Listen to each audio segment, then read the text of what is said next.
What's going on, everybody? It is your boy Chris, man. We are here at the Work Hard, Play Harder podcast. It is Tuesday, October 8th, 2024. My name is Chris Drummond. I am a freelance sports reporter based out of Minnesota here, and I'm also a proprietor of this podcast, Work Hard, Play Harder, where I bring individuals on to talk about their why and get to know them outside of their occupation.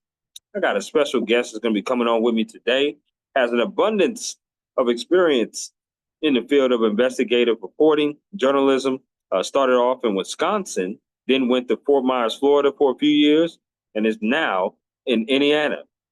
I should say Indianapolis for the last 15 plus years in the same position of investigative reporter. Her name is Kara Kenney.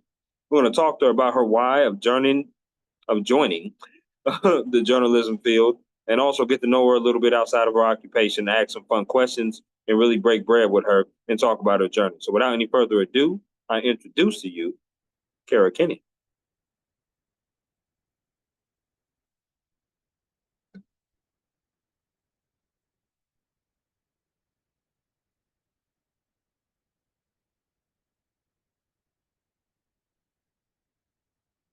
Hello.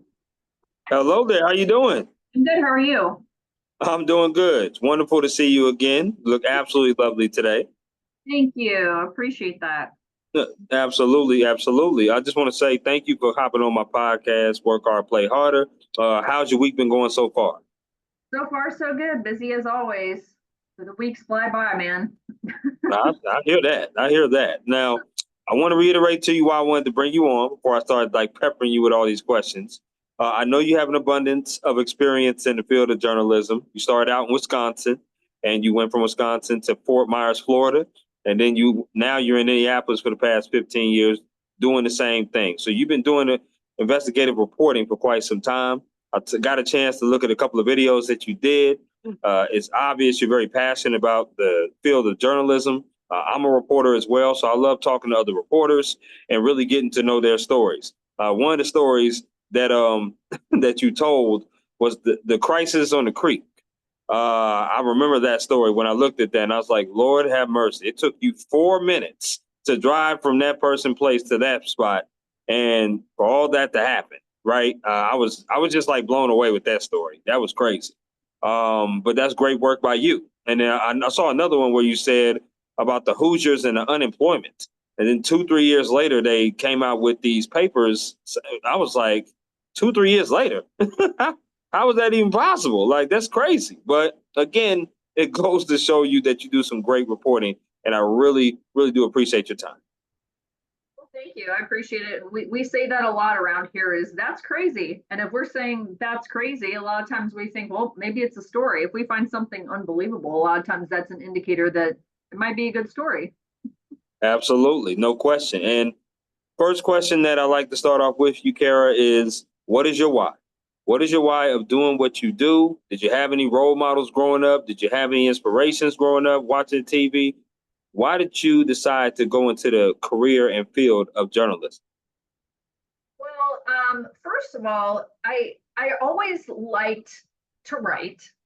So that was huge. And then I also liked to play with my parents' video camera growing up. So I loved creating content even before cell phones existed. So I would make commercials and newscasts, and I would interview people, and I would make music videos. And I just loved that performance part of it.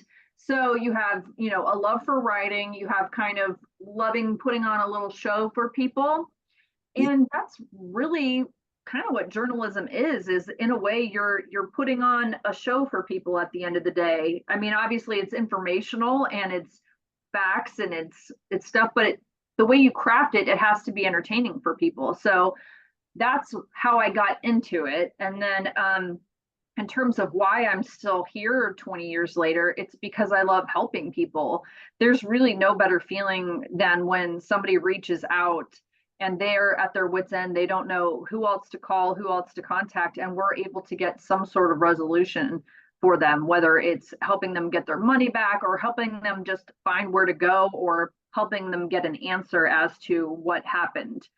So that's why I do it, is because I love helping people. And I also love, exposing things that have been kept hidden. That's really kind of a rush, and to be able to get information out there that would have otherwise never come to light. That's Right. why. No, you do a great job. Obviously, great job of doing that with the many videos that I saw of you as well. You went to the IU, Indiana University, which I do have a couple of, I would say, friends that went to Indiana University that actually is from Indianapolis. One of them is Lara Overton. I don't know if you know of that name, um, but that's one. And then Trisha Whitaker is another one as well. So definitely know of those two, more so Lara than Trisha, but for sure. Talk to me about, were there any other schools that could have persuaded you from going to Indiana University and you would have went somewhere else? I looked at a couple different journalism schools. Once I kind of narrowed it down that I wanted to go into broadcast journalism, I looked at Ohio University in Athens, Ohio, the Scripps School of Journalism. I also looked at Syracuse University because they're well known for Absolutely. their broadcast journalism. It was called the Newhouse School, and I'm not sure if that's still what it's called. But hey, I went there in October, and there was a foot of snow on the ground. So I was like, I'm out. I'm out. I can't do this. It was way too cold and snowy for me. And they get that lake effect snow up in Syracuse. And, and to me, going to college, it wasn't just about my major and making sure to pick the best journalism school. It was about kind of the whole package, I guess. And so I loved IU's campus and I loved the people there. So for me, it was an easy decision. Got you. Got you. Now, did you think about Ball State, which is also in Indianapolis? Did you think about that? No, I didn't. I'm not really sure why. I'm sure my parents at the time probably brought up a bunch of different options. I know Mizzou, they have a great Mm-hmm. journalism school, but I Yep. pretty after I went to IU and visited, I was pretty much dead set. I like kind of, went to some of these other ones, but it was just, when Mm-hmm. you have your heart set on something. So Sure. I'm sure my parents brought forth many different options, Ball State, Missouri, who knows what else was on the list, but I was like, Mhm. no, no, I'm good. I love it. I love it. That's pretty cool. Yeah, I want to ask you some favorite questions, Kara, and you just give me the 411 off the rip based upon these favorite questions. Are you with me? I'm with you. Okay, here we go. Let's rock. Favorite meal you like to cook?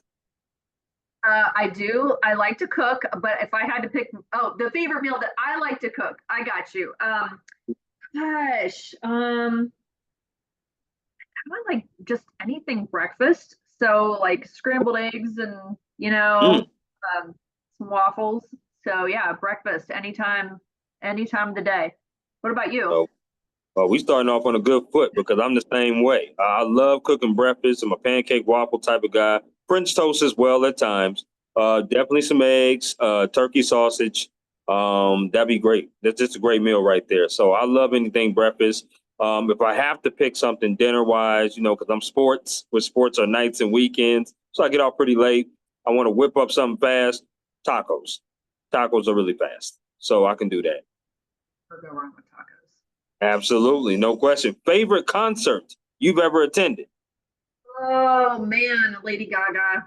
So I actually got to meet her when she came to Indianapolis a couple years ago. My husband had arranged for one of those like backstage meet and greets. So I was one of like, I don't know, 20, 30 people that got to have a conversation with Lady Gaga. And just her concert was amazing. She's obviously an amazing vocalist, but she can dance on top of it. And she's just a great performer and she's a great human being.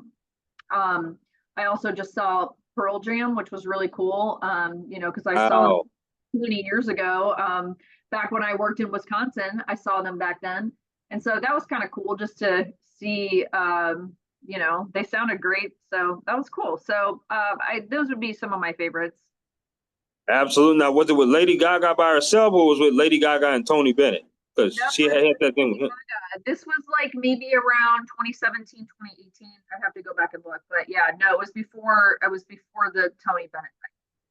Okay, got you. I got you. All right. Favorite place you've ever traveled to? Ooh, that is a hard one. My gosh. So I love national parks, and Mm. I would say Glacier National Park in Montana is probably the most beautiful place I've ever been. It's like being in another country. It's like Switzerland. You just have these huge mountains and these beautiful glacial lakes, and um, I love going to the national parks. And this past summer, we went to Olympic National Park in Washington. That was really beautiful. But I would say Glacier National Park in Montana is probably my favorite place. That is definitely a first here on the Work Hard, Play Hard podcast. No one has said the state of Montana, so I can assure you that. But that is what's up. I like that. I like hearing about new places. It's pretty awesome. Summer though, I will say, like, I'm not a huge, I couldn't live there, but if I could, like, if you were like, you could go there in the summer, Mhm. yeah. So I have a lot of favorite places though. So, but if I had to, if I was pressed to pick one, that would be it. Okay, I love that. I'm a sports person, Kara, so you gotta bear with me on this one. Favorite sport you like to watch on TV? Favorite sport you like to attend in person? Could be the same sport. So I have to say women's gymnastics because both my girls, my daughters are competitive gymnasts, and Oh, okay. I love watching Simone Biles, and I loved watching the Olympics gymnastics. So, and I love going to their meets, and I don't know, I just love watching it. I think it's just it's fun to watch. You have four different events. I love watching men's gymnastics too. So like my husband was a swimmer, but it's like, I'm sorry, but swimming's just kind of boring to watch on television. Yeah, a little bit, no But they do question. all these cool tricks and moves, and so I would say that's my favorite. I don't mind watching. I like watching basketball because it's fast moving and there's usually a lot happening. That would be my pick in terms of like in person. I got to see two Indiana Fever games with Caitlin Clark this year, and it was a blast. So I would say those are my picks. So gymnastics, and then if I get to pick a second, I would say basketball. Well, definitely no. I mean, I have a lot of love and admiration for gymnasts, period, because I got a chance to cover it for the very first time last year, and it was different, no question about it, from any other sport. Balancing beam and the tumblers and the stunts that they do, it just is really cool and neat to see a gymnast meet. It was high schools that was doing gymnast meet, so I got a chance to cover that as a reporter. Obviously, basketball is my number one favorite sport, so I love the Indiana Fever and what they brought to the table this year. They're going to be a team to be reckoned with, and the Pacers as well, making the conference finals last year. They're going to be a team to be reckoned with this season as well. So it should be a very fun basketball season, even more with now the Pacers coming up for sure. Last of the favorites. Now, Indianapolis is one of my favorite cities. I've been there multiple times. There's a juice bar there downtown. I forgot what it is, but it's like a smoothie place where it's so good. It's so good. I remember going there because Indianapolis is where they have the NFL career fair every year and the combine. So I asked this question because I'm always looking for new restaurants. What is your favorite restaurant to eat there? And in Indianapolis, gosh, that's a hard one. So my favorite restaurant is actually in Brownsburg, which is closer to where I live. It's called Thai District. So let me try to think. In Indianapolis, there's so many good options. Like Mass Ave is like kind of like the up and coming area. I would say Bakersfield tacos. Oh, so good.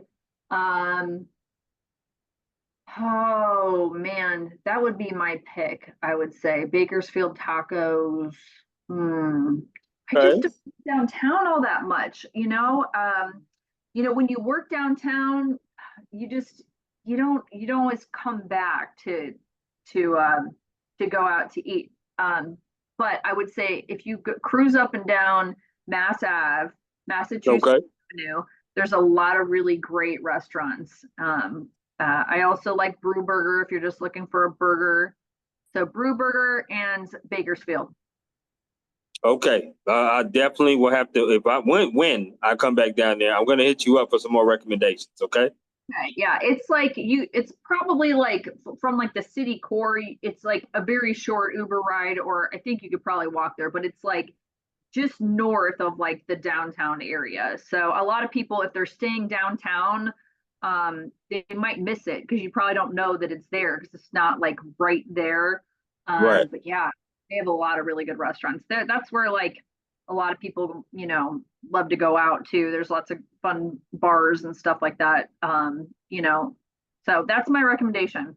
Now you're talking. When you say bars and nightlife, you're talking my language. I love that. That's awesome. Okay. This next question has to do with your day to day. Because us as journalists, every day is different, right? We do something different, different stories every day. Now, in investigative, I would think sometimes you kind of stay on a story multiple days. If I'm not, you would stay on it multiple days and not really kind of switch off until you get that story done. Talk to me about what your day to day process is when you wake up, story wise. How long does it take you to get in your story? And then the end of your day, like when does your day end? Because as you know, we don't work a normal business hour day. It's not like an 8 to 4, 9 to 5. We just clock out. It's one of those things where sometimes we have to work long hours. So talk to me about your day to day process. Yeah. And my day to day might not be typical of a journalist. So just caveat there, but because I've been doing this for so long, I kind of have a method to my madness. So, I usually get up around 7 and help the kids get off to school. I usually am at my desk by like 8 in the morning. And I like that time because that's when I'm able to answer emails and, get a lot of stuff done before everybody else gets in. Sure. In terms of like balancing stories, I like to call it my stove. And so I have a giant stove, and there's all these different stories that are cooking. I have some that's like, you can stir them, take them off, and they're ready to go, and you can, serve it to people. There's Sure. others stirring for months and months and months, that just aren't ready to. They're not fully cooked yet. And so it might be maybe I'm waiting on a records request, or I'm waiting on somebody that maybe is not sure if they want to go on camera. So I'm giving them time to think about it. So every day is different. That's one thing that's great about journalism. It's not Yep. monotonous. So one day I might be out shooting interviews all day. I might be traveling an hour from Indy to go to some small town, shooting interviews, getting video with my photographer. Then another day I might be logging, transcribing video. I might be writing the broadcast version. I might be writing the web version. Sometimes I might be, writing emails or filing records requests. So it varies, like yesterday I had a shoot that lasted, between drive time and the shoot, it was a couple hours. Wow. Today I didn't have any shoots outside of the building. So it really just varies. So usually I work around 8 to 4. I got to take my kids to gymnastics. But a lot of times after I've dropped them off, I might have to hop back on. I might have to do a Zoom Right. interview, or I might call people back. A lot of times I call people back on my way to work, on the way home from work.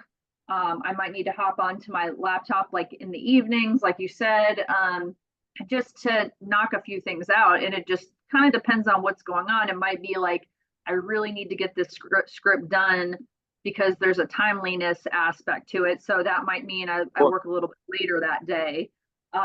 It's not something I can really wait on. So every day is different. Some days it's a lot of shooting. Some days I might be at my desk all day.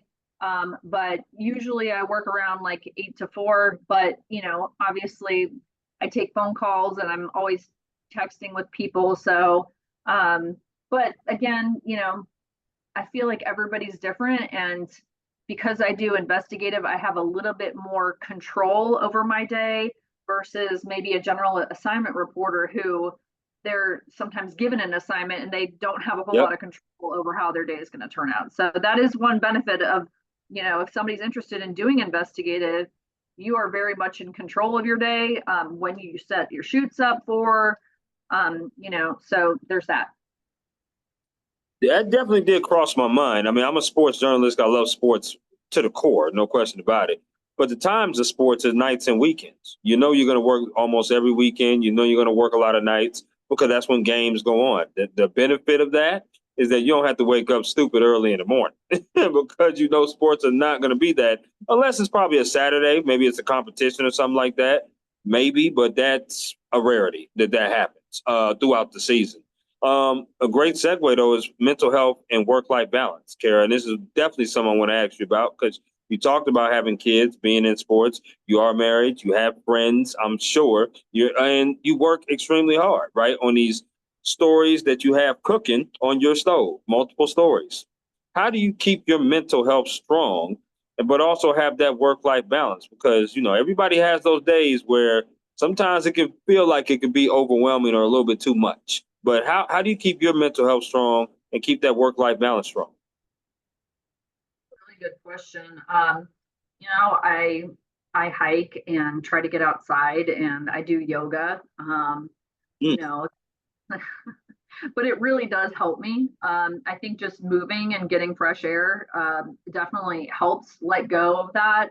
Um, I also feel like there is some desensitization going on. It's like you hear so many horrible stories. I feel like, in a way, I have that's sort of a coping mechanism, is that I've kind of become desensitized to some of these horrible stories because we talk to murder, families of murder victims, rape, child abuse, neglect. I mean, horrible stories. So I feel like sometimes you do what you have to do to kind of tell that story. But, I have kind of learned to compartmentalize and just desensitize myself because otherwise I can't function. So that would be my keys, is like getting lots of exercise and fresh air, and then just trying to kind of leave that my thoughts and feelings about particular stories, just like leaving that at work, as hard as it is. But I mean, there's some cases that I still think about. You just can't help yourself. I understand. I definitely do. I can only try to understand what you guys go through as far as that. That's another reason why I kind of dived away from kind of news or investigative kind of reporting, because some of these cases are tough. They're tough to break from, and some of these not just cases, but stories where you got to interview somebody getting shot, raped. Hard news. It's just difficult, and not to say that in sports there's not hard news stories, because when these kids play and you see them cry at the end of their season, it's pretty tough. They know that they're not going to see their best friend anymore. They know that the teams are going to be different. In some of these situations, right? It's very tough to do and it's very hard. But in sports, there's going to be a winner and a loser with every competition that you have. In life, you just hoping every time you open up your door and walk out, you're able to walk back inside your home. Which is another great segue because it's advice. What kind of advice? And I'm sure that obviously you being the veteran that you are in this journalistic field, you've had college graduates come up to you. You've had people that probably have been in the industry a little bit like myself. I've been in the industry for going on now. This will be year 7 at the end of this. What kind of advice would you give somebody that may be a little seasoned or seasoned like yourself or a college graduate about joining this journalistic field and dealing with hard news stories, investigative stories sometimes that try to desensitize yourself from? What kind of advice would you give somebody just starting out? So, my biggest piece of advice would be to be willing to move somewhere that you've never lived. I think that was one of the smartest things that I did. Is I moved to northern Wisconsin. I moved to Southwest Florida. I didn't just stay in the Midwest where I'm from. And I really feel like that a lot of journalists, when they're looking for that first job, it's like they want to stay close to home or where their college is. It's like, be open to moving to Maine or Montana or someplace random, because it really is eye-opening, like how a lot of other people live. And I think the more experiences that you can get like that will help you as a journalist kind of understand how the world works and Yeah. just make you more well-rounded. And so that's my biggest piece of advice, is just, be open to moving for a job, because I mean, let's face it, life only gets more complicated as you get older. You've got you've got kids, you've got a spouse, it just gets harder. So it's like, while you're young and in your 20s, it's like, that's the time to do it. Mm-hmm. So there's that. And then, the other thing, when you mentioned about like, how do you, what's your advice in terms of like dealing with all the hard stories? The thing that I focus on is the stories that we tell are going to hopefully protect other people. Like, okay, so we have Okay. to tell this horrific story about child abuse, but you know that people are hearing this horrible story and maybe they're reporting something that they saw, because it's kind of the impetus, the springboard for them to take action. Right. Sometimes that's that's what gets people to act, is seeing something, they go, well, I don't want that to happen to the neighbor kid or my niece or whoever. So I focus on, by telling these stories, it's protecting others. So say somebody was scammed out of $100,000 in a romance scam. It's a horrible story. This woman lost so much money, but maybe by telling it, how many other people are we going to protect? So I always focus on that, and that makes me feel better about doing it. And I think it's the truth, though. I think that by informing our viewers, it does make people's lives better. It helps inform them and make better decisions. Absolutely. And I love that answer. I really do. I love that answer that you just gave. But it's a question worth asking, right? Because people need to know the A and B side of this business, Kara. And this is one of the reasons why I love having this platform of this podcast that I kind of created. The A side is what you just talked about, right? When you talked about your stories cooking on the stove, you having different stories to work on, right? We talked about that's crazy. Yeah, it's crazy, but we're coming up with different kind of things to be an advocate for the people out there so that they can be informed of what's going on in their communities, right?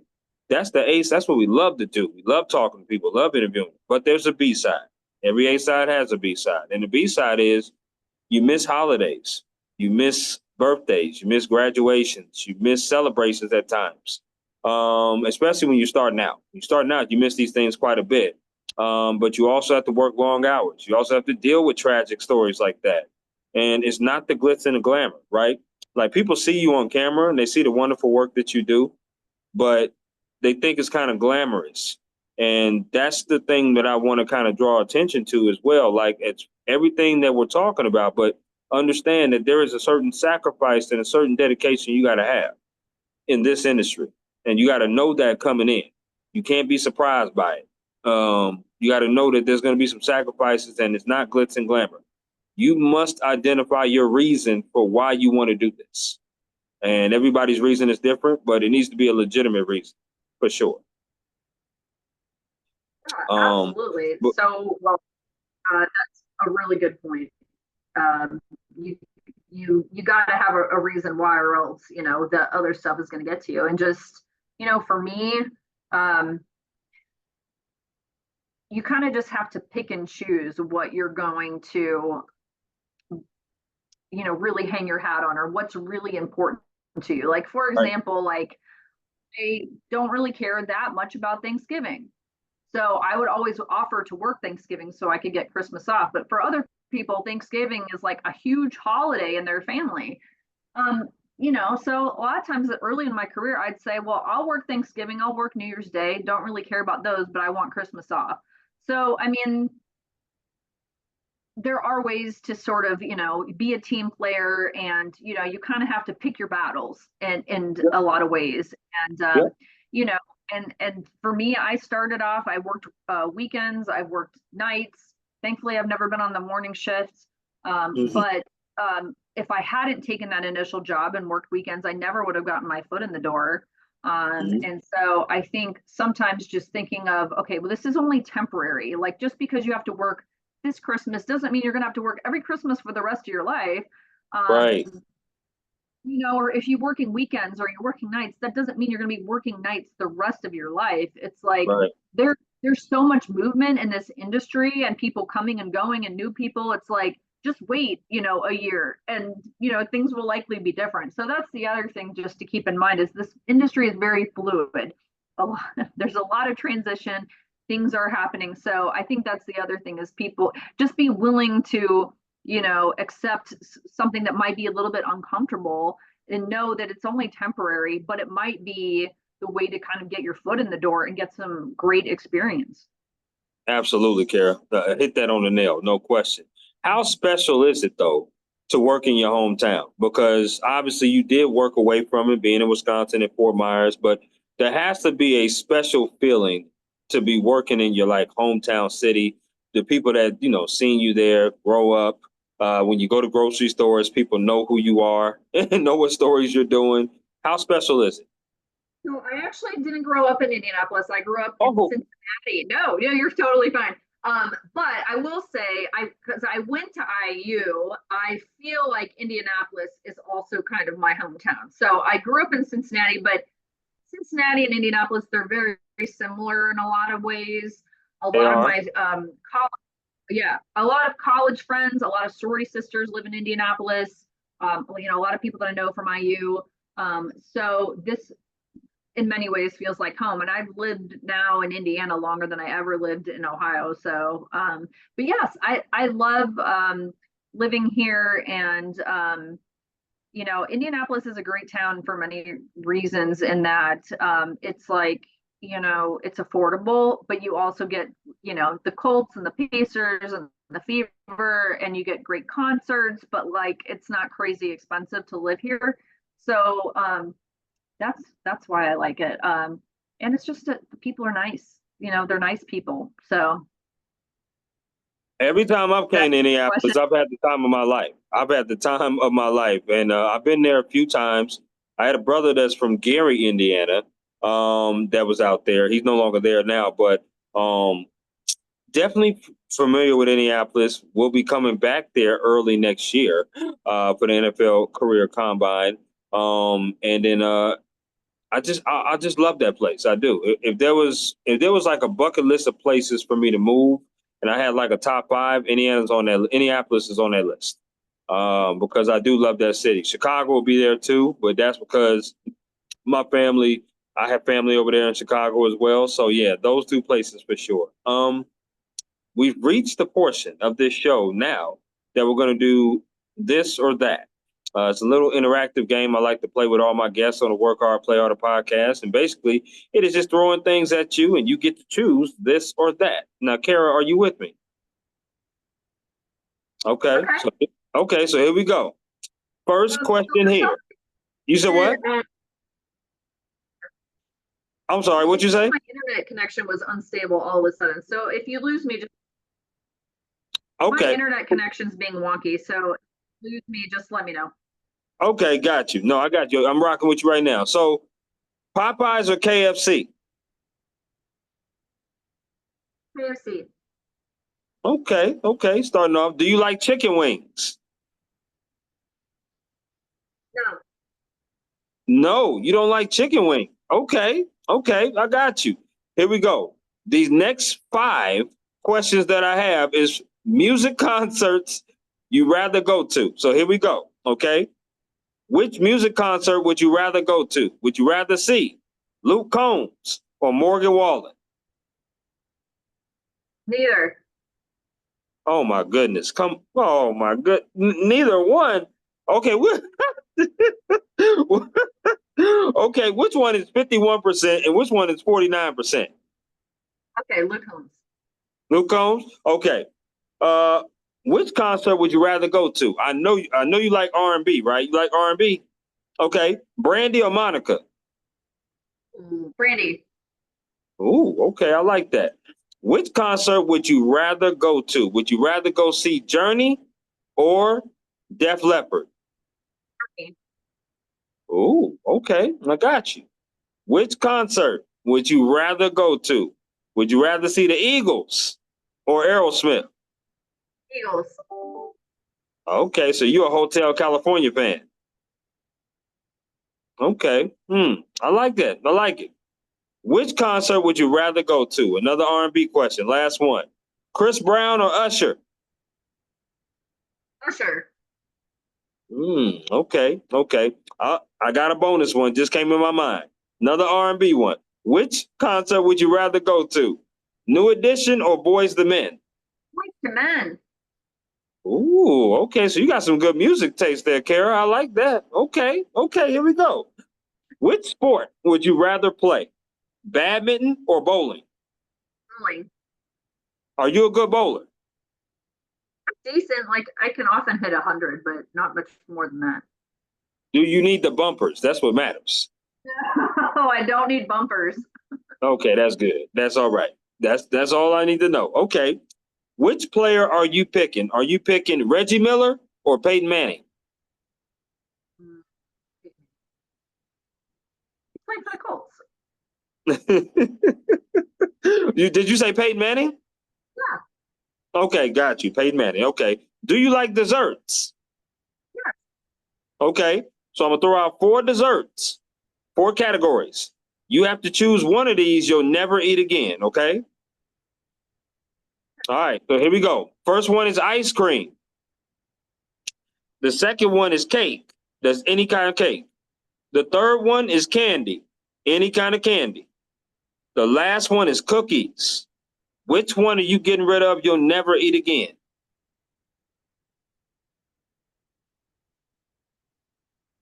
Uh-oh, she think about this one. This one must be hard. Candy, You said what? candy. Candy. Okay, okay. I like that because I would have chose candy too. Here we go. Do you like potato chips? Okay, same format. I'm gonna throw out four brands. You got to get rid of one. Okay, so here we go. Ruffles is the first one. Doritos is the second one.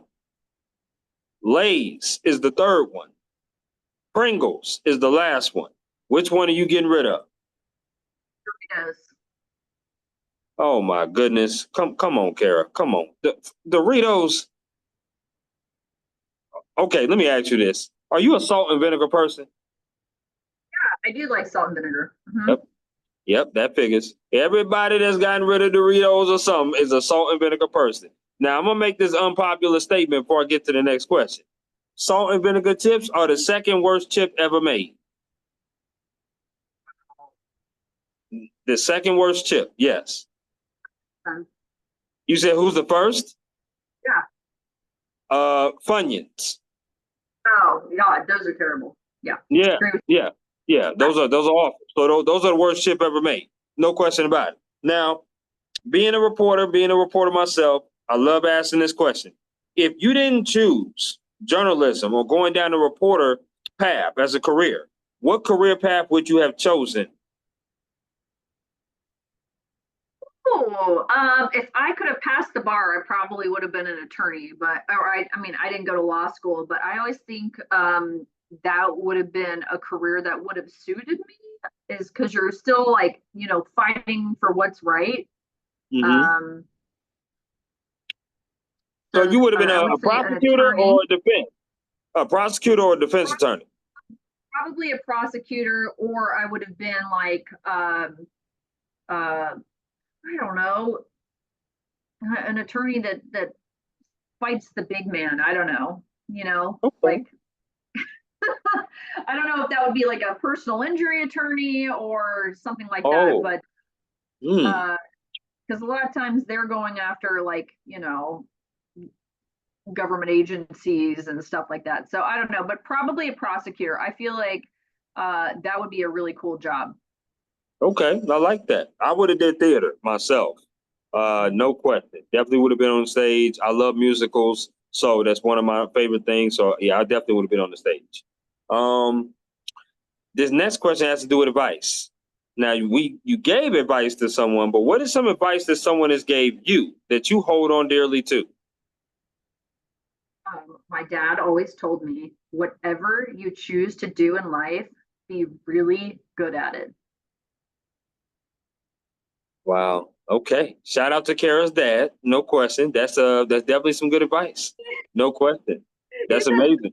there's a lot of people that are just kind of mediocre at what they do and put in mediocre effort. And he said the people that really want to be good at what they do, they rise to the top.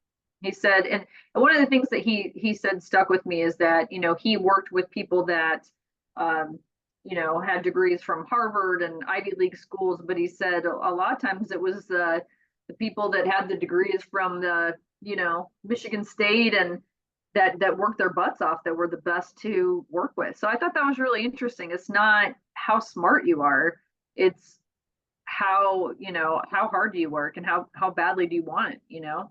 Without question.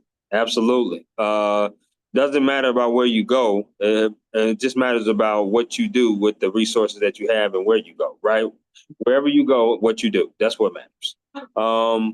I want to ask this question because I love this particular question and asking this, and that is, give me a top three as far as favorite stories that you have done. Favorite stories that you've done where it's been investigative work. And I know obviously you've done a whole, but give me a top three that comes to your mind. Oh man, you mentioned the crisis on the creek. That was one that I'll never forget. Yeah, That that was was something. a crazy story, and just being able to get the 911 calls, and yeah, that was a big one. I would say my second favorite would be we exposed a phony war hero when I worked in Florida. He would show Wow. up he would show up to parades covered in these medals, but he never earned any of them. And we exposed him, which was great. How you Um, do that?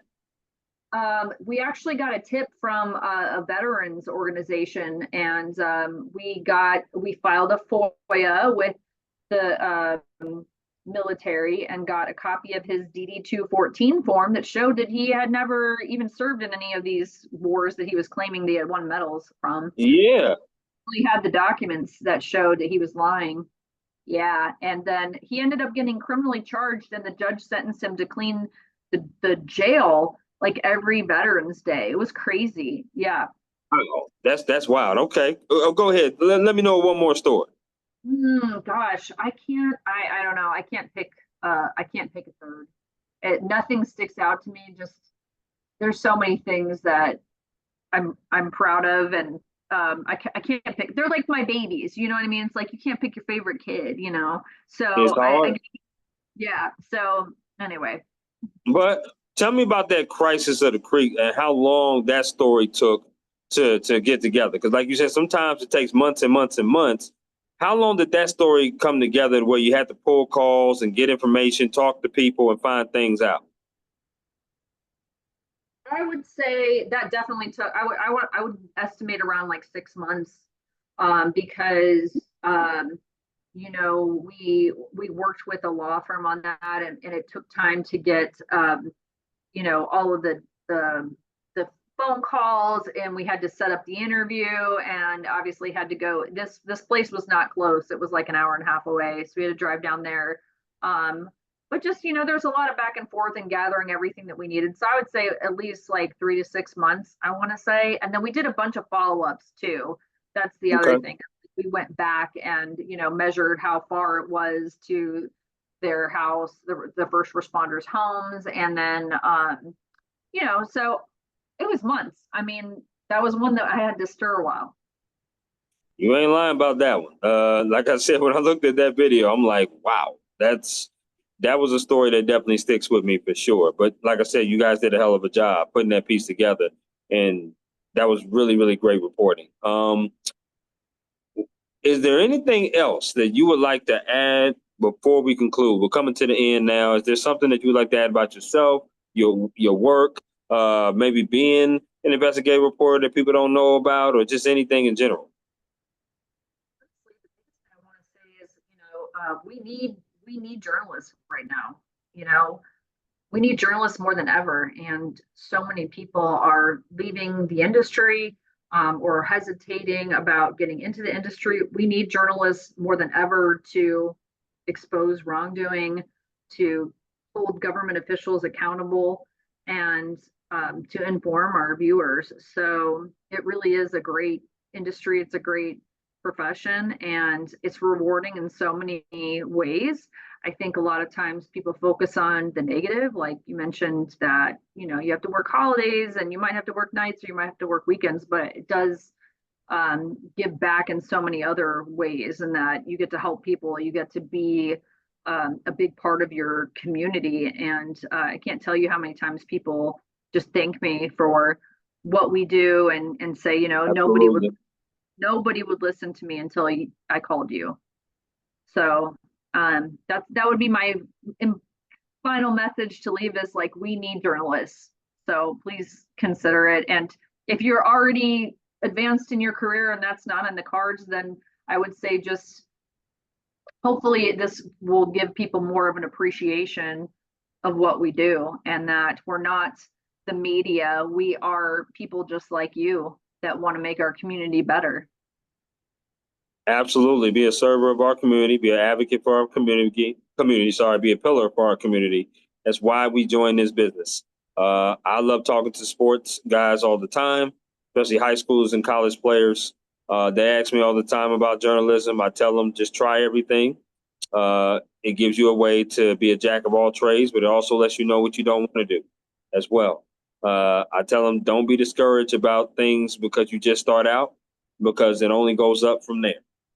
You have to always start from somewhere, and everybody's not going to start at the same place. So you have to run your race and not really pay attention to what the next person is doing, especially in this business. It's real easy to be envious of people of why they're there and you're not. But if you focus on your race and continue to run yours, eventually you'll get to the spot that you want to be. Everything's about timing and opportunity, especially in this industry. I know one of the big time advice I had was it's not always what you know, it's who you know. And I'll even go a step further and say it's not always what you know or who you know, but it's what you just can bring to the table. How can you be an asset to that company? Because you can know a lot of people, but if you don't bring nothing then it'll show. So I love your advice. I love what you're doing. Obviously, I'm a new fan of yours. And please keep doing it with a smile out there in Indianapolis. We would definitely be in touch.